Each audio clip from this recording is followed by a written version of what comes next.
Well, good morning, everyone. Last night we had two new winners in the Recording in Vax-a-Million, progress. one for $1 million. The other, of course, the scholarship. This was the third week that we've done this.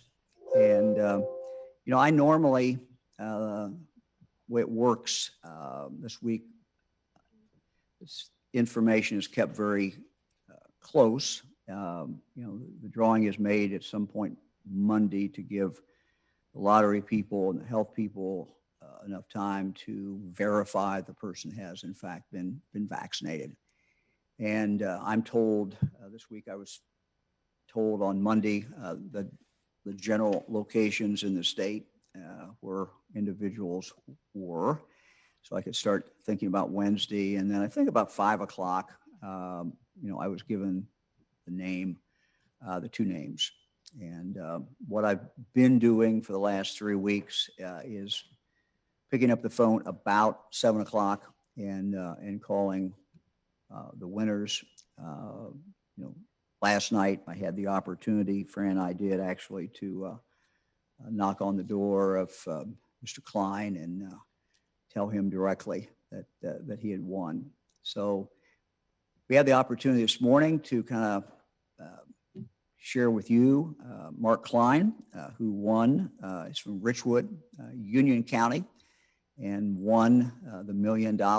And we also have Sara, Afaneh, who won the scholarship.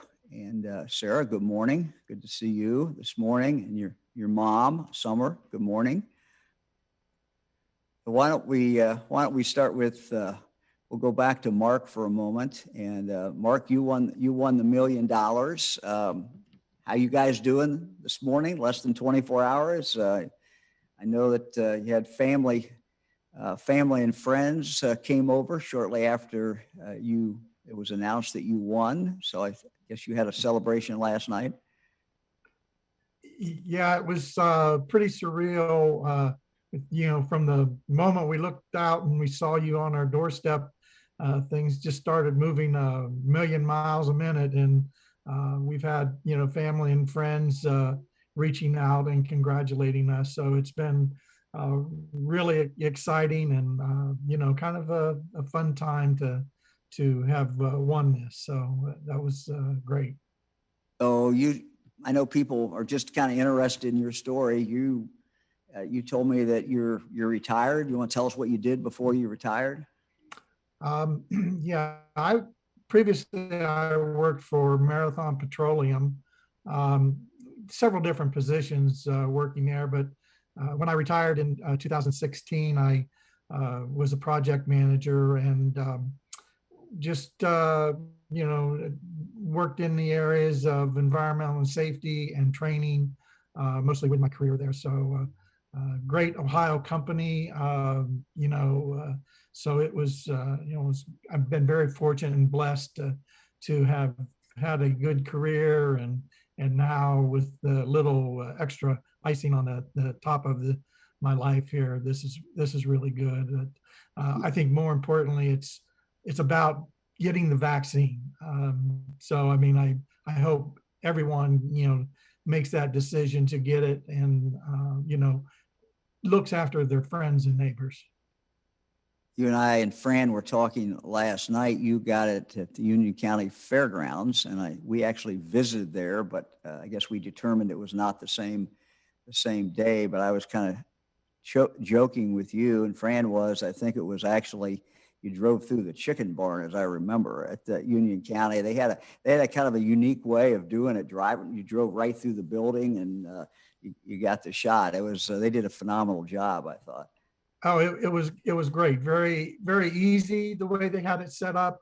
You drive through, they had a lot of great volunteers working to get you in and out through the line, and it was they did a fantastic job.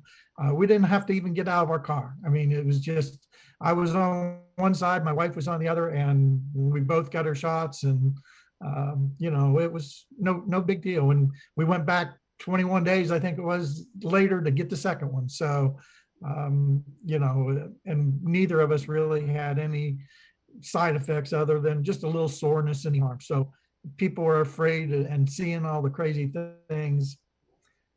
They should ignore all that. That's not the stuff that's happening. The shots are no big deal. Get them. Protect your fellow men and women that you know. I think when Fran and I were talking with you and your wife last night, she kind of made the point that, entering is fine, winning is fine, but the most important thing is getting vaccinated. So I thought that was kind of something to say after you guys had won $1 million, still to say, hey, that's the most important thing. So that was interesting. So how is she doing? She doing okay? She's doing okay, even though I told her that the $1 million is mine because she didn't register.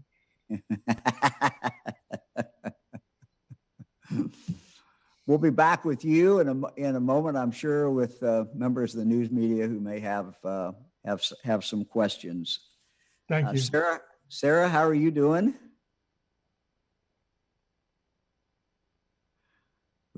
We've had a little trouble there, Eric, with the freezing, I guess. So I don't know.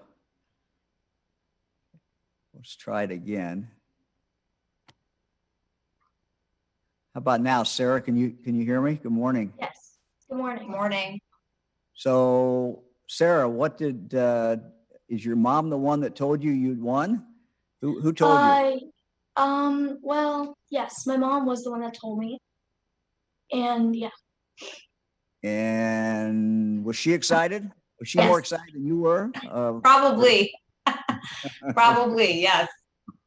It was very exciting, surreal for sure. Well, it's great, Sara. You're a little young to be picking out of college, though, right? I think you're about to turn 14 shortly. Yes. And you'll be going into what grade then? 8th grade. 8th grade. Have you thought at all about college yet, or not? I thought about going to college, but I've never really looked at colleges a lot. And there's others in your family, right? You have what, 3 siblings, I think? Is that right? 3? Yes.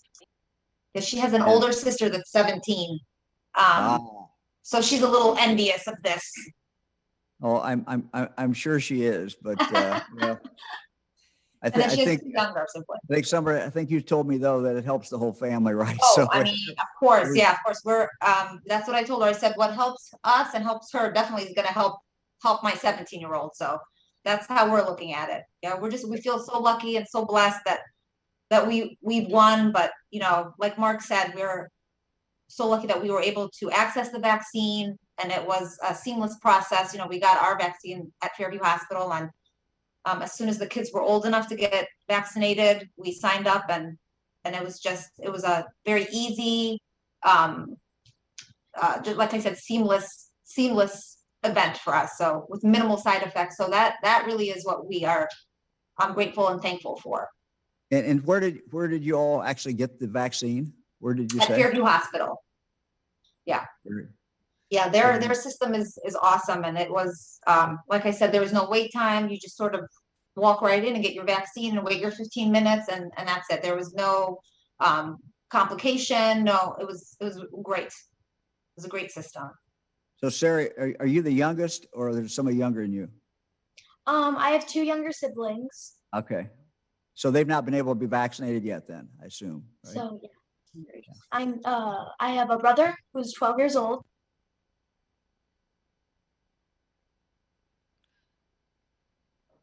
Well, that's great. Well, we appreciate it. Well, stand by, and we may have some questions from members of the news media. We just appreciate you doing it this morning, and we'll be back in a few minutes. Okay, thank you. Thank you. This week's Vax-a-Million drawing included 3,362,203 adult entries in the drawing for the $1 million prize. These are as of Monday. We release these numbers once a week. And on that date, it was 143,604 Ohioans aged 12 to 17 entered the drawing for the college scholarship. So that marks from Monday to Monday an increase of 136,414 adult entries, an increase of 10,701 scholarship entries from the previous week. So we continue to see that moving forward. Obviously, we continue to see the interest in that. Comment about the vaccinations. We're all kind of looking at the same numbers. We're facing what other states are facing. And, if you go back and look at our base week prior to the announcement, then you look at the first week, second week, and the third week is basically filled in now. It takes a few days to fill in. So the first week, as I said at the time, what we achieved in the first week was worth all of it in the increased vaccinations. Second week was good as well. Third week is now pretty much filling in, not as good, going back. But it's interesting as we kind of drill down on the numbers. It's clearly continuing to make a difference in some of our rural counties. For example, even into the third week, as the third week is about completed, we're seeing still increases in Hocking County, Seneca, Ross, Jackson, Fayette, Paulding, Wyandotte, Crawford, Warren, and Pickaway County. Really, with the exception of Warren, those are primarily, I guess you would classify them, I'm just looking quickly, really all fairly rural counties. So we're still getting benefit from that as we move forward, but we're really seeing what this vaccine is doing, and we continue to see it every day. And the way we see what the vaccine and people getting vaccinated and every day is doing is if you just look, for example, in the number of cases. Over the weekend, we reached a benchmark that we set in early March as a way to show marked improvement in the pandemic on Saturday. On Saturday, the Ohio Department of Health reported fewer than 50 COVID cases per 100,000 statewide, and that number was 49.5. We've been carefully watching the number every day, and I'm pleased to share that the rate decline has continued as we have moved forward. As of yesterday, we don't have today's numbers yet, but as of yesterday, the 2-week statewide average of cases per 100,000 was at 39.1. 39.1. I'm going to show a chart in just a minute that they've really they're going down across the state.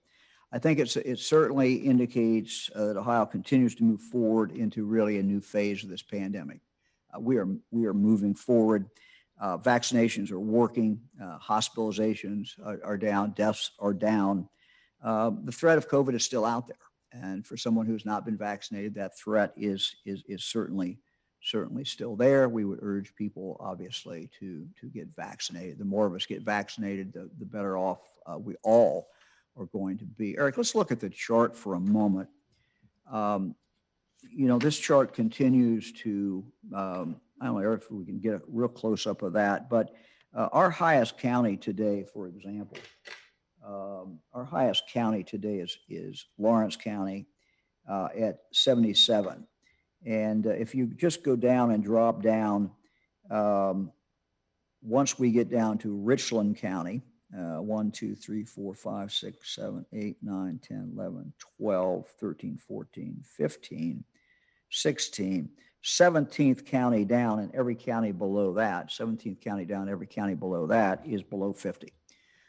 So we're moving, and it's consistent, throughout the state, or it's going down throughout the state. So we're very happy with where we are. The more vaccines, the more we're going to continue to drive this down.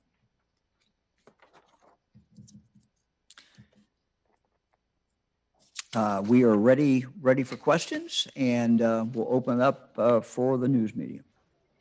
Governor, first question today is from Andrew Welsh-Huggins at the Associated Press. Hi, Governor. Thanks a lot for doing this. Andrew.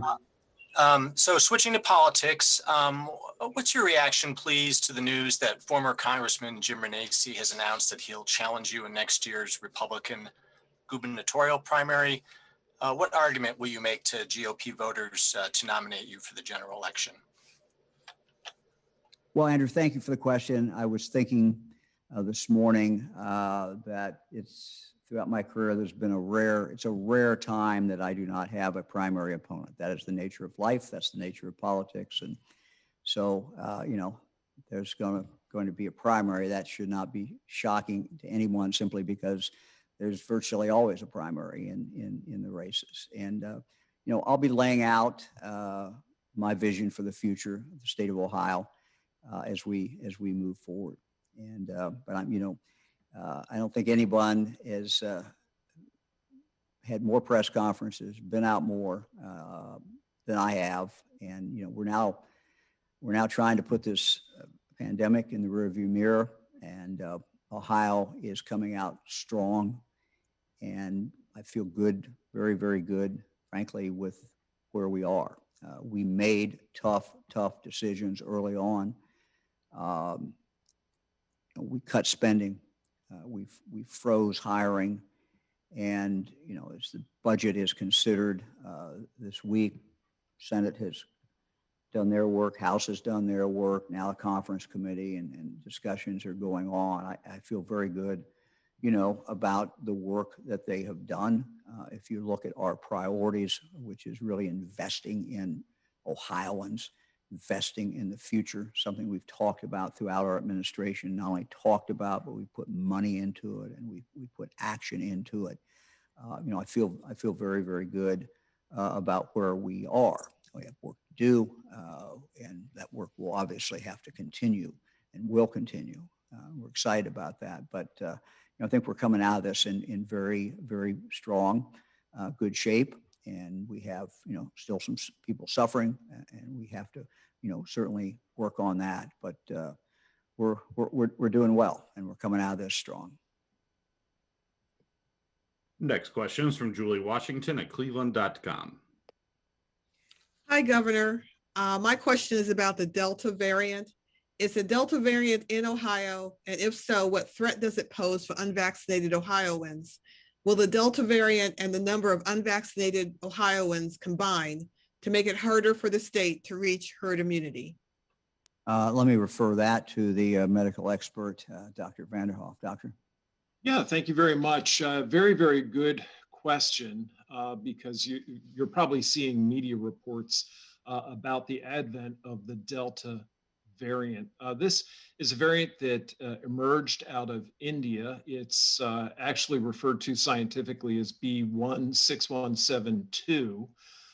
It is like B117 in being more contagious than the original strain, though it's not likely to be more severe than B117. The good news that really gets to your question about containment is that the vaccines that we have appear to protect people against even the Delta variant. Like B117, it causes only a very modest reduction in measured antibody response.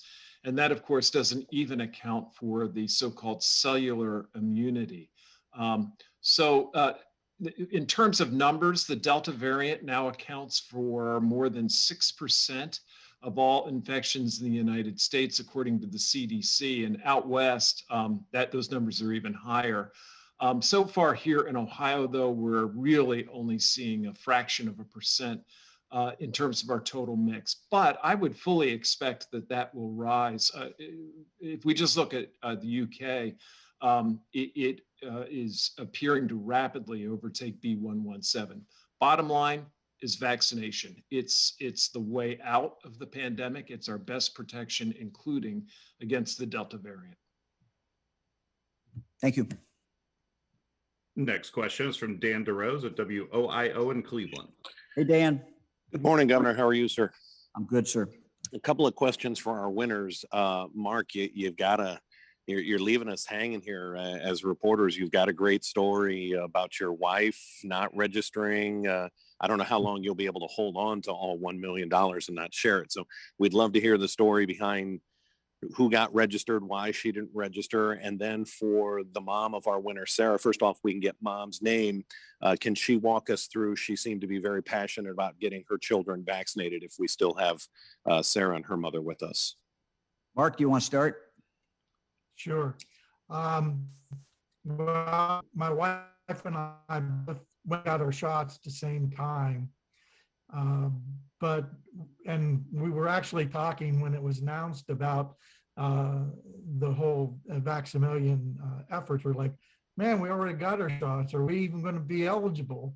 And so as we went through this and started more that would be eligible because we got our vaccinations in March, I went online and registered kind of I could, and my wife looked at the information and she says, I don't really want to sign up because I don't want my name out there, and I want to be part of the press conferences and have my face out there. She's pretty shy about that kind of stuff, but if you get to know her, she's really not shy at all. So she decided not to register. And so when the governor told me that I had won, she was still in the house, and I opened the door and I told her, I said, Cheryl, I said, we just won $1 million, and was really excited. And I thought about it a second and I said, no, I won $1 million because you didn't register. So she kind of had to take that one a little bit, but in reality, my money is her money.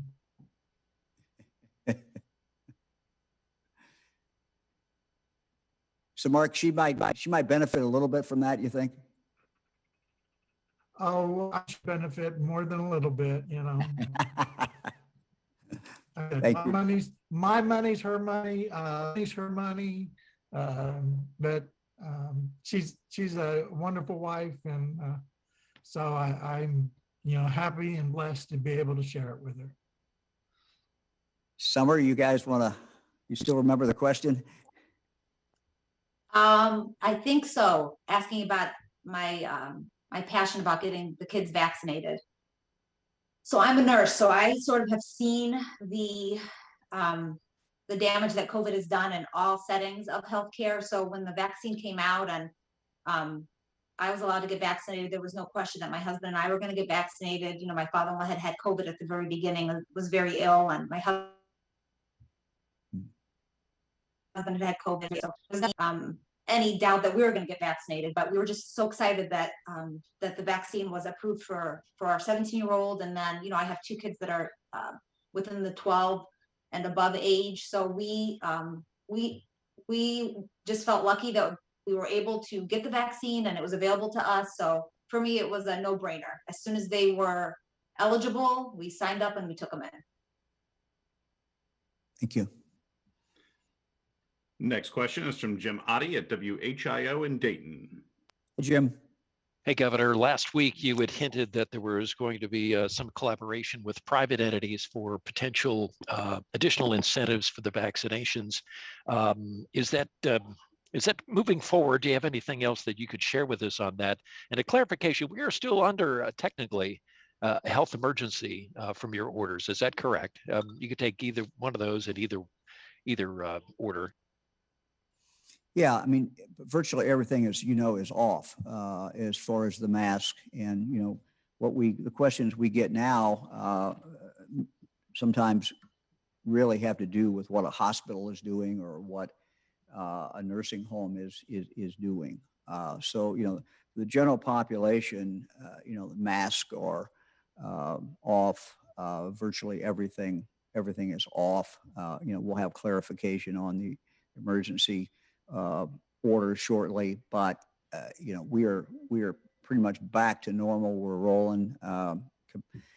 Indians, Reds can have as many tickets as they can sell, which is great, and I know people are enjoying that, and people are getting tickets for concerts, and they're doing all the things that they want to be able to do. So we're back, we're moving, and feel good about where we are. As far as additional prizes, we are working on that. Actually working on it this morning. Not quite ready to announce anything, but we have some additional kind of incentives and things that the private sector has been working on, and we hope to announce those in the next few days.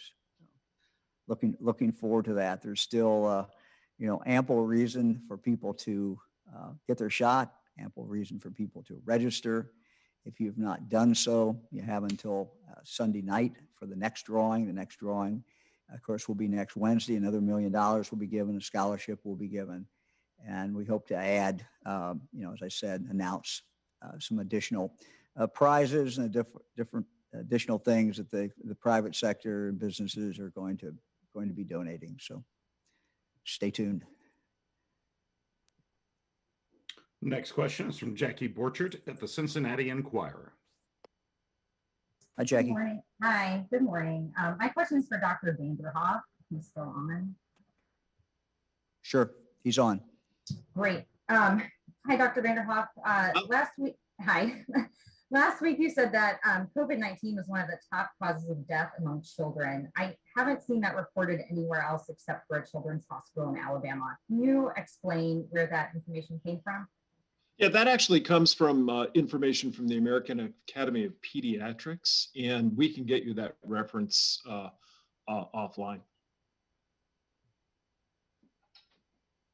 Next question is from Mike McCarthy at WSYX in Columbus.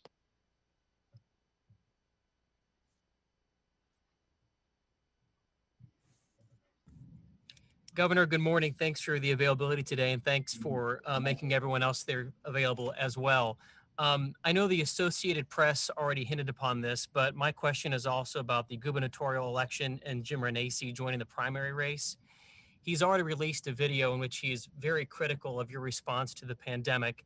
I know you just said some tough choices were made in terms of how Ohio responded, but what do you say specifically to the claim that you put fear over freedom with the shutdowns?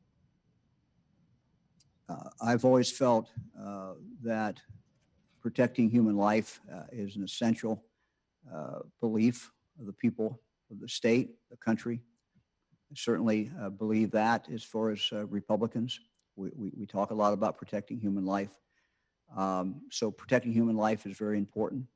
But I also felt that protecting livelihoods, people's ability to make a living, was also very dependent upon our ability to manage the pandemic and our ability not to have massive disruptions where our hospitals are clogged and pictures on TV of people not being able to be treated. So Ohio has taken a informed view for the last 15 months about how we move. We involve the business community early on, large, small, manufacturing, retail, all different sectors as we designed the health orders and as we put those orders together. So it was done in a sense, a careful way to preserve life, to protect people, with the understanding that our ability to keep this virus down was going to impact how we were getting through this from an economic point of view and from a jobs point of view, and how we would come out of this.